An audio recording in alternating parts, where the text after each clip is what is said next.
एक रात रैम्बो शराब पीकर गहरी नींद में सो रहा होता है।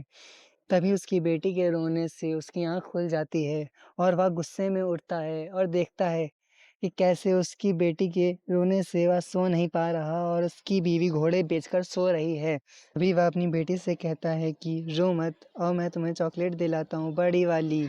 यह बात सुनकर उसकी बेटी साथ-साथ चल देती है। ये पापा चॉकलेट दिलाएंगे ये। लेकिन वह शराबी उसे दुकान न ले जाकर कोठे पर ले जाता है और कोठे वाली से उसका सौदा करता है। कोठे वाली लड़की को देखकर कहती है, वाह क्या माल लाया है रे तू, कहाँ से उठा के लाया? रैम्बो कहता है कि जाने मन जब घर की खेती हो तो उठाने की क्या ज़रूरत, तुम दाम बताओ, दाम क्या दोगी? कोठे वाली उसे ढेर सारे पैसे देती है और रैम्बो पैसों की लालच में अपनी बेटी को वहीं रोता छोड़कर चला आता है और उसकी बेटी चिल्लाती रह जाती है, लेकिन वह एक बार भी मुड़कर नहीं देखता। वह घर आकर शांति से सो जाता है।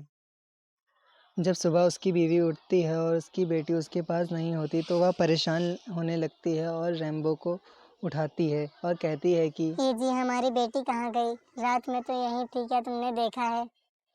वह गुस्से से कहता है कि तुम माँ बेटी ने तो मुझे परेशान कर रखा है, मुझे नहीं पता, जाओ जाकर खेत में काम करो।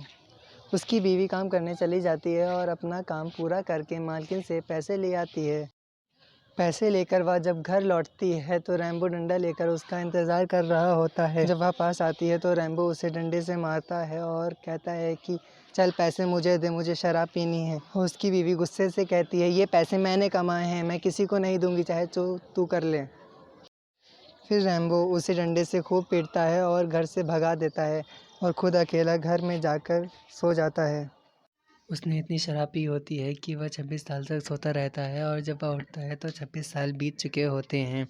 वह उठता है और उठकर नीचे जाता है तो देखता है कि एक आदमी सोफे पे बैठे हुए दूसरे आदमी को पैसे देता है और पास खड़ी एक लड़की को कमरे में ले जाता है। कमरे से लड़की के चिल्लाने की आवाज़ आने लगती है। राजू उस पर ध्यान न देकर पास रखी दारू की बोतल उठाकर दारू पीने लगता है और 4-5 बोतल खटक जाता है। सोफे पे बैठा हुआ आदमी देखता है और कहता है कि भड़वे, इसका पैसा क्या तेरा बाप देगा?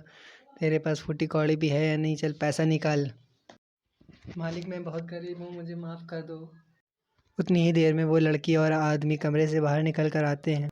पास आकर लड़की बात को समझती है और आदमी से कहती है कि जाने दीजिए इसे, इसके पैसे मैं देती हूँ, आपको पैसे चाहिए ना? वह आदमी पैसे लेकर चुपचाप वहाँ से निकल जाता है। रैम्बो लड़की से पूछता है कि कौन हो तुम और तुमने मेरे पैसे क्यों दिए? लड़की अचानक से रोने लगती है और कहती है, मैं आपकी बेटी ही हूँ जिसे आप 26 साल पहले कोठे पर छोड़ आए थे। ऐसी ज़िंदगी देने के लिए आपका शुक्रिया, आपका एहसान मैं कभी नहीं भूलूंगी। रैम्बो को अपनी गलती का एहसास होता है और वह नदी में कूदकर अपनी जान दे देता है।